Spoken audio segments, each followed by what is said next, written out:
Welcome back to NGCON academy students. और अब हम शुरू करने जा रहे हैं अपना one of the most important chapter जो कि है फोर्स एंड मोशन का चैप्टर। ठीक है, इस चैप्टर के बारे में मैं आप लोगों को ये बात क्लियर करता जाऊं कि एट लीस्ट 6 to 8 एमसीक्यूज इस चैप्टर में से आने। इंतहाई इजी चैप्टर है, लोग इसको मुश्किल समझते हैं, लेकिन अगर आप इसको थोड़े कॉन्सेप्ट के साथ करेंगे तो मुझे पूरा यकीन है कि आप इसके सारे क्वेश्चंस इजीली अटेम्प्ट कर सकते हैं। ठीक है, तो फोर्स एंड मोशन की शुरुआत करते हैं। और फोर्स एंड मोशन का पहला टॉपिक है हमारे पास डिस्टेंस और डिस्प्लेसमेंट। तो डिस्टेंस और डिस्प्लेसमेंट में सबसे पहले डिस्टेंस को डिस्कस कर लेते हैं कि डिस्टेंस क्या चीज है हमारे पास। तो डिस्टेंस के बारे में कहा जाता है कि length between 2 points is called as distance. ठीक है, फॉर एग्जाम्पल अगर मैं कहूं कि ये एक पॉइंट है और ये दूसरा पॉइंट है, ये पॉइंट ए है, ये पॉइंट बी है, और एक बॉडी इस तरह करके ए से बी की तरफ जाती है, तो ये देखें लेंथ है ना ए से बी के बीच में, तो ये क्या है, इसका डिस्टेंस है। ठीक है, आप डिस्टेंस को एस से भी लिख सकते हैं, डी से भी लिख सकते हैं, मैं अमूमन एस से लिखता हूं। ठीक है, तो जहां मैं एस लिखूं तो इसका मतलब है कि मैं डिस्टेंस लिख रहा हूं। अच्छा, डिस्टेंस के बारे में अगर और चीजें जनरल डिस्कस की जाए तो डिस्टेंस एक स्केलर क्वांटिटी है और ये बेस क्वांटिटी भी है, क्योंकि डिस्टेंस और लेंथ एक ही बात है। ठीक है, अच्छा, यूनिट की बात की जाए तो डिस्टेंस का एसआई यूनिट जो है वो क्या है, मीटर है, जिसको हम एम से लिखते हैं। और डायमेंशंस क्या है, डायमेंशंस है डिस्टेंस के हमारे पास एल। ठीक है, तो ये है डिस्टेंस के बारे में जनरल से भी डेफिनेशन वगैरह। दूसरी चीज अगर हम देखें तो वो है हमारे पास डिस्प्लेसमेंट। डिस्प्लेसमेंट की डेफिनेशन आप लोगों को सबको तकरीबन आती ही है, और वो क्या है कि shortest distance between 2 points. For example ये है मेरे पास 2 पॉइंट्स, एक पाथ जो है जिसको मैं पाथ नंबर 1 कह रहा हूं वो ये है, और अगर मैं शॉर्टेस्ट इनके बीच में डिस्टेंस देखूं तो वो ये लाइन बनती है, इसको मैं कह देता हूं पाथ 2। और अब मैं आप लोगों से पूछता हूं कि पाथ 1 डिस्प्लेसमेंट है या पार्ट 2 डिस्प्लेसमेंट है।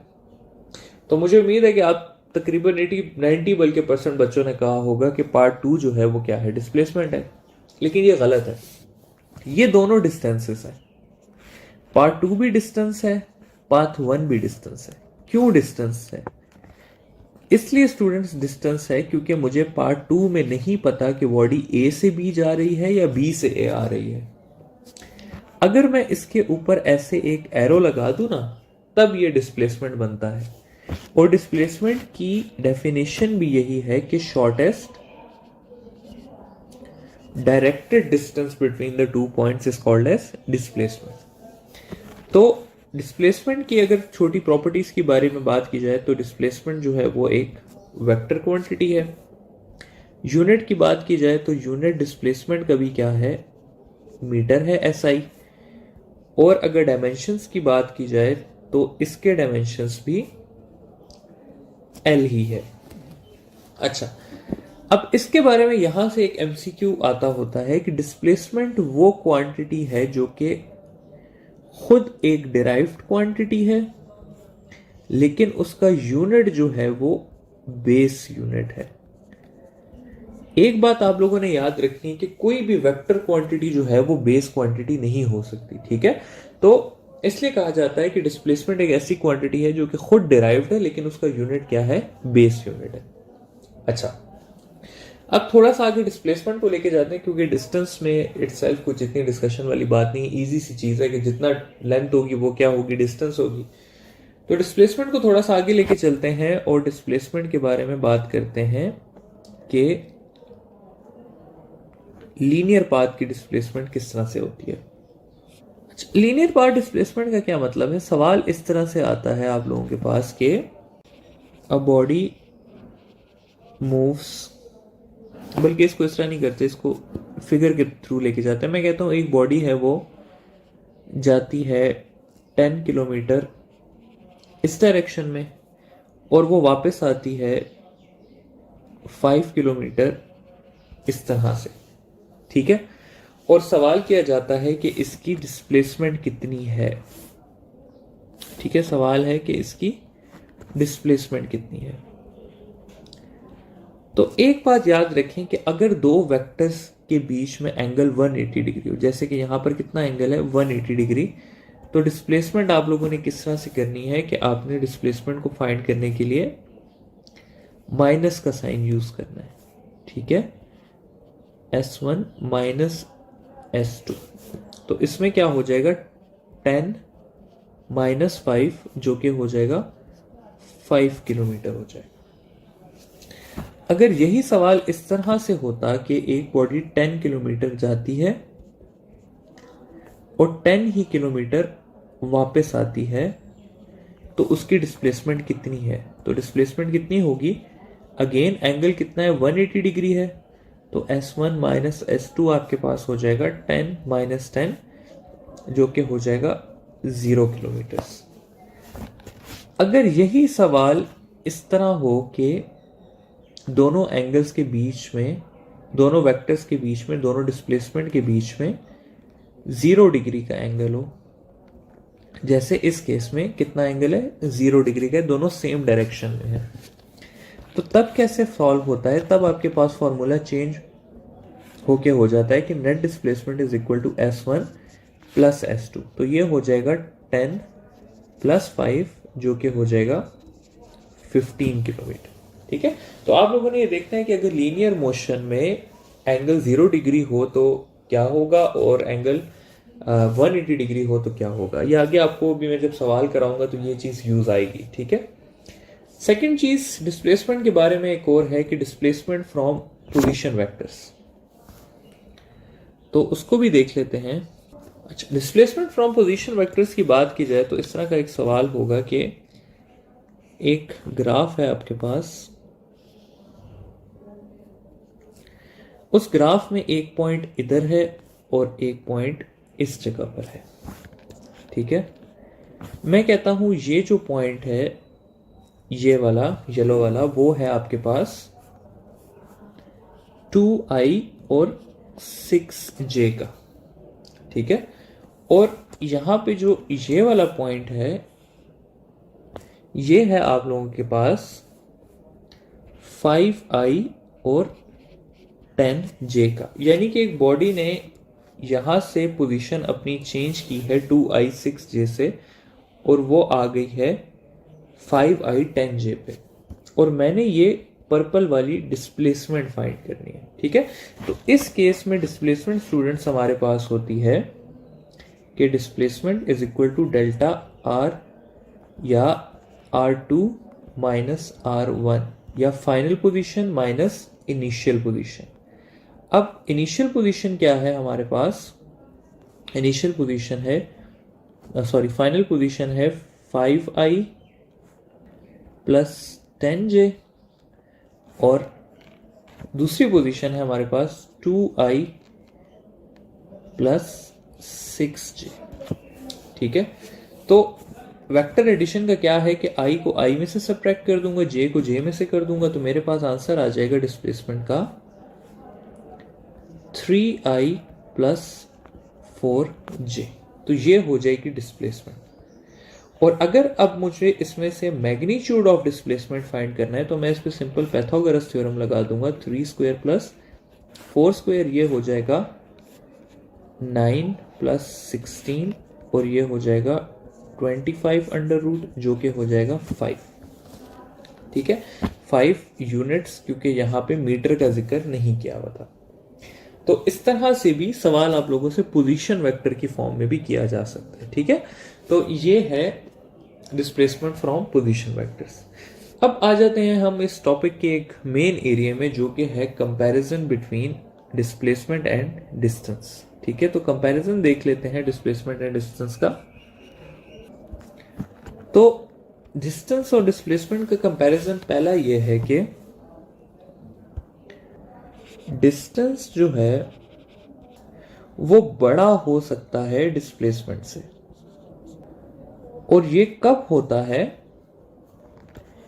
ये हमेशा होता है,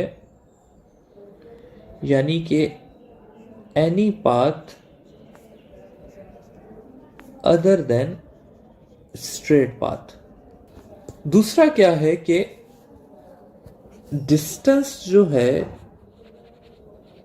वो इक्वल हो सकता है डिस्प्लेसमेंट के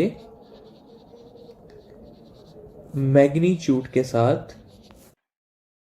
ये कब होता है? ये होता है स्ट्रेट पाथ में। अब यहां पर स्टूडेंट्स अगर आप देखें तो मैंने ये नहीं लिखा कि डिस्टेंस जो है वो इक्वल होता है डिस्प्लेसमेंट के। मैंने ये क्यों नहीं लिखा? मैंने ये क्यों लिखा है कि इक्वल होता है मैग्नीट्यूड के? इसलिए मैंने लिखा है कि डिस्टेंस जो है वो स्केलर है, डिस्प्लेसमेंट जो है वो वेक्टर है। स्केलर और वेक्टर इक्वल नहीं हो सकते। स्केलर जो है वो वेक्टर के मैग्नीट्यूड के इक्वल हो सकता है। लेकिन इस इतने गहरे कॉन्सेप्ट में आप लोग ना जाएं, क्योंकि मैंने आज तक एमसीक्यू ये नहीं देखा। तो अगर आप लोगों के पास आए कि स्ट्रेट पाथ में डिस्टेंस और डिस्प्लेसमेंट क्या होता है, तो आप लोगों ने यही लिखना है कि इक्वल होता है। ठीक है, तो ये मैंने आप लोगों को बता दिया कि अगर कभी किसी बहुत एक्सपर्ट ने कोई पेपर बनाया हो और ये चीज आ जाए कि distance and displacement can never be equal, तो आप लोगों को पता हो कि ये बात ठीक है, सही है। आखिरी बात आ जाती है कि distance can never be smaller than displacement. ठीक है, अब ऊपर वाली जो दो चीजें उनकी एग्जाम्पल भी ले लेते हैं। मैं कहता हूं ये ए पाथ है और ये बी पाथ है। एक इस तरह से है और दूसरा इस तरह से है, बल्कि ये कर लेते हैं। अगर मैं इस कंडीशन में लूं तो डिस्टेंस जो है वो ग्रेटर है किससे? डिस्प्लेसमेंट से। और अगर मैं सिर्फ ये लूं तो डिस्टेंस क्या हो गया है? इक्वल हो गया है डिस्प्लेसमेंट के। तो अगर स्ट्रेट पाथ होगा तो डिस्टेंस और डिस्प्लेसमेंट इक्वल होंगे, और अगर पाथ कर्व्ड होगा या कोई भी अदर देन पाथ होगा स्ट्रेट, तो उसमें डिस्टेंस हमेशा ज्यादा होगा एज कंपेयर टू डिस्प्लेसमेंट। आगे एक और चीज, इधर ही एक और स्टेटमेंट आप लोगों को लिखवाना चाहता हूं कि if distance is 0, displacement is also 0, but if displacement is 0, distance may not be 0. For example मैं कहता हूं कि एक बॉडी है वो जाती है 10 किलोमीटर इस तरफ और वापस आती है 10 किलोमीटर उसी पॉइंट पे। तो इसने डिस्टेंस कितना कवर किया? इसने डिस्टेंस कवर किया 10 + 10 20 किलोमीटर, जबकि इसने डिस्प्लेसमेंट कितनी कवर की? 0। तो ये बात आप लोगों को समझ आ गई कि डिस्टेंस में नॉट बी 0 बट डिस्प्लेसमेंट में भी 0। ठीक है, लेकिन अगर डिस्टेंस 0 है तो डिस्प्लेसमेंट 100% 0 ही है। ठीक है, तो ये एक कुछ पॉइंट्स थे जो आप लोगों को पता होने चाहिए। एज सच एमसीक्यूज में उठ के आते हैं कि अगर डिस्टेंस 0 है तो डिस्प्लेसमेंट कितनी होगी, डिस्प्लेसमेंट 0 है तो डिस्टेंस 0 होगा कि नहीं होगा, अगर स्ट्रेट पाथ है तो डिस्टेंस और डिस्प्लेसमेंट क्या होगी, अगर पाथ अदर देन स्ट्रेट है तो डिस्टेंस और डिस्प्लेसमेंट क्या होगी। तो इस तरह से ये स्टेटमेंट्स डायरेक्ट उठ के आती हैं। ठीक है, अच्छा, इन स्टेटमेंट्स के बाद थोड़ा सा जाते हैं आप अपने एमसीक्यूज की तरफ डिस्टेंस और डिस्प्लेसमेंट से रिलेटेड। तो उसमें सबसे पहले हम लीनियर पाथ के एमसीक्यूज को देख लेते हैं। ठीक है, तो लीनियर पाथ के एमसीक्यूज के लिए पहला एमसीक्यू मैं डिस्कस करता हूं कि एक बॉडी है वो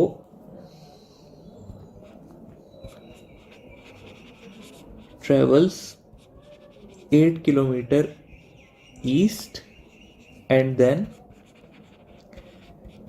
8 किलोमीटर वेस्ट। ठीक है, तो डिस्टेंस और डिस्प्लेसमेंट फाइंड करना है। ऐसे तमाम सवालों के लिए मैं आपको कहूंगा कि आपने हमेशा क्या करना है? डायग्राम का यूज करना है। ठीक है, तो ईस्ट होता है राइट साइड पे, तो मैंने बना दिया कि ये 8 किलोमीटर गई ईस्ट पे और फिर 8 किलोमीटर वापस आई वेस्ट पे। तो इन दोनों के बीच एंगल कितना है? 180 डिग्री है। 180 डिग्री है तो डिस्प्लेसमेंट के लिए क्या होगा? डिस्प्लेसमेंट के लिए होगा 8 माइनस 8 और ये हो जाएगा 0। जबकि डिस्टेंस अगर मैं कैलकुलेट करूं तो डिस्टेंस होगा 8 प्लस 8 और वो हो जाएगा 16 किलोमीटर। ठीक है, तो इसमें इस तरह से आ गया। दूसरा सवाल देख लेते हैं कि अब 0 नहीं आ रहा हमारे पास। अब सवाल कुछ इस तरह से है कि body travels 8 kilometre east and then 6 kilometre west, find distance and displacement. जब ऐसा सवाल आ गया तो अब आप लोगों ने क्या करना है कि अगेन वही 8 किलोमीटर गई है यहां से और 6 किलोमीटर आई है वापस। एंगल कितना है? अगेन 180 डिग्री है। तो डिस्प्लेसमेंट कितनी हो जाएगी? डिस्प्लेसमेंट हो जाएगी 8 माइनस 6 जो कि हो जाएगी 2 किलोमीटर्स, और डिस्टेंस हो जाएगा 8 प्लस 6 जो कि हो जाएगा 14 किलोमीटर्स। ठीक है, अब फाइनली इन दो आसान सवालों को करने के बाद थोड़ा सा मुश्किल सवाल की तरफ जाते हैं। और मुश्किल सवाल आप लोगों के पास ये है कि a body travels 3 kilometre east then 10 kilometre north and finally 14 kilometres south. और अब हमने फाइंड करनी है डिस्प्लेसमेंट और डिस्टेंस। अगेन प्रोसीजर कुछ नहीं चेंज होने वाला, बस आप लोगों को सिंपल डायग्राम सही से बनानी आनी चाहिए। ठीक है, यहां पर मैं अपने लिए एरिया थोड़ा सा खाली करूंगा सॉल्व करने के लिए इस सवाल को। तो अगर मैं इसकी डायग्राम बनाना चाहूं तो बॉडी एक आई 3 किलोमीटर ईस्ट, फिर वो गई 10 नॉर्थ और फिर वो आई वापस 14 साउथ। ठीक है, अब अगर मैं फाइंड करना चाहूं कि टोटल एक्स एक्सिस में बॉडी ने कितना मूव किया है, तो डिस्टेंस ऑफ एक्स एक्सिस मेरे पास बन जाएगा, displacement of X axis 3 kilometre बन जाएगा। ठीक है, और अगर मैं displacement of Y axis find करना चाहूं तो वाई एक्सिस कितना बन जाएगा? 14 माइनस 10, या कह देता हूं 10 माइनस 14 बन जाएगा, तो ये हो जाएगा -4 किलोमीटर।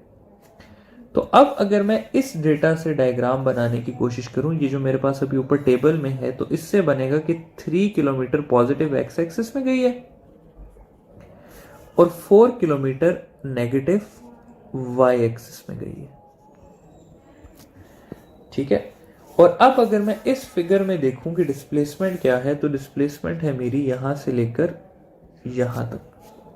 तो इसके ऊपर मैं पाइथागोरस थ्योरम अप्लाई कर सकता हूं और डिस्प्लेसमेंट आ जाएगी 3 square plus 4 square under the root.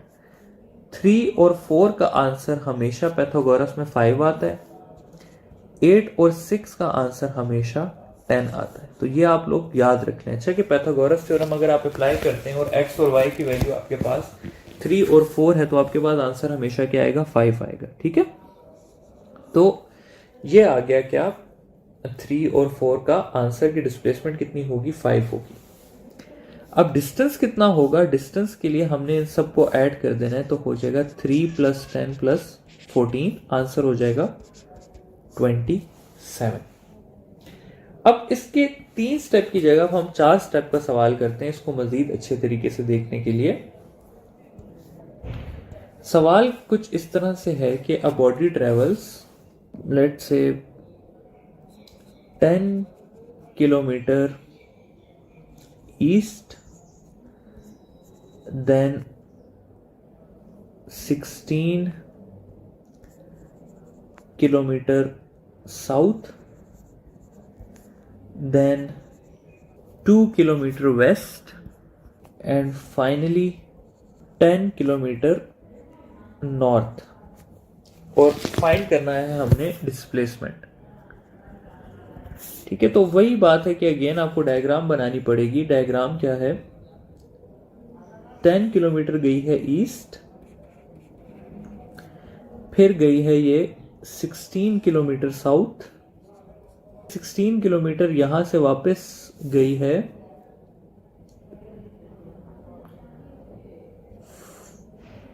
2 kilometre waste, और फिर 10 kilometre north.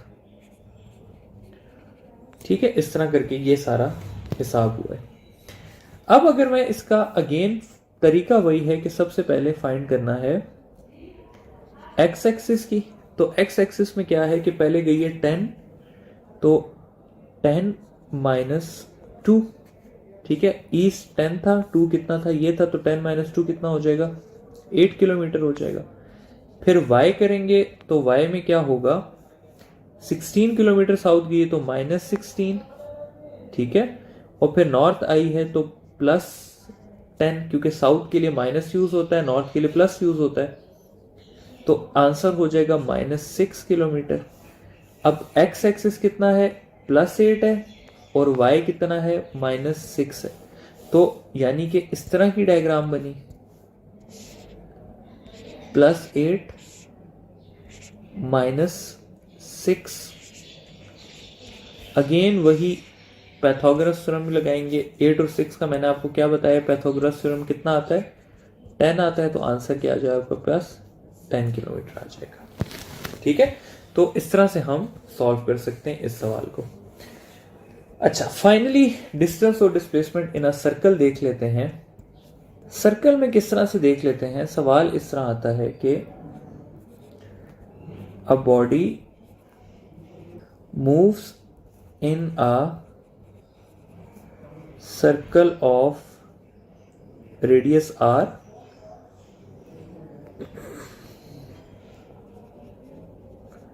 what is the distance and displacement after one rotation। ठीक है, तो मतलब क्या है कि यहां पर हम सिर्फ कंप्लीट लिख लेते हैं फुल रोटेशन, कि जब बॉडी फुल रोटेशन करती है तो उसकी डिस्टेंस कितना है और डिस्प्लेसमेंट कितना है। मतलब क्या है कि ये एक सर्कल है, सर्कल में बॉडी ने यहां से स्टार्ट लिया पर्पल पॉइंट से,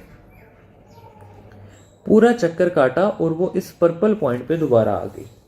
सर्कल का रेडियस जो है वो कितना है, वो है r है।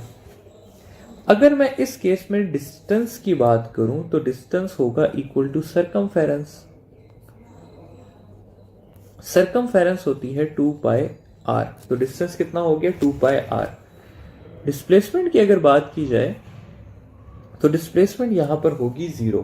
रीजन क्या है कि बॉडी जहां से स्टार्ट हुई उसने वहीं पे एंड कर लिया, तो डिस्प्लेसमेंट कितनी हुई, 0 हुई। अगले सवाल में कहते हैं जी कि बॉडी हाफ रोटेशन कवर करती है, यानी कि बॉडी यहां से स्टार्ट करती है, पर्पल पॉइंट से स्टार्ट करती है और हाफ रोटेशन कवर करके नीचे वाले पर्पल पॉइंट पे पहुंच जाती है। तो अब सवाल यह है कि कितना उसने डिस्टेंस कवर किया और कितना उसने डिस्प्लेसमेंट कवर की। तो अब इस केस में अगर हम चेक करें कि डिस्प्लेसमेंट कितनी है और डिस्टेंस कितना है, तो डिस्प्लेसमेंट अगर आप डिस्टेंस अगर आप चेक करें तो वो ये है, ये जो येलो पाथ मैंने ड्रॉ किया है ये, और ये कितना है, ये है सरकमफेरेंस का हाफ। तो सरकमफेरेंस होती है 2 पाई r, इसको मैं डिवाइडेड बाय 2 कर लूंगा तो मेरे पास आंसर आ जाएगा पाई r। और अगर मैं डिस्प्लेसमेंट देखना चाहूं तो डिस्प्लेसमेंट है इसकी यहां से लेकर यहां तक, और ये अगर आप देखें तो ये कितना है, डायामीटर या r और r 2r। तो डिस्प्लेसमेंट इसकी कितनी हुई, डिस्प्लेसमेंट इसकी हुई 2r, या फिर डिस्प्लेसमेंट इसकी हुई डायामीटर की इक्वल। ठीक है, तीसरा सवाल इसका ये आ जाता है हमारे पास कि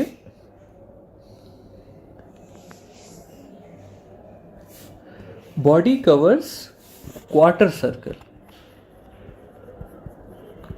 यानी कि बॉडी यहां से स्टार्ट हुई है और बॉडी आई है यहां तक, ठीक है।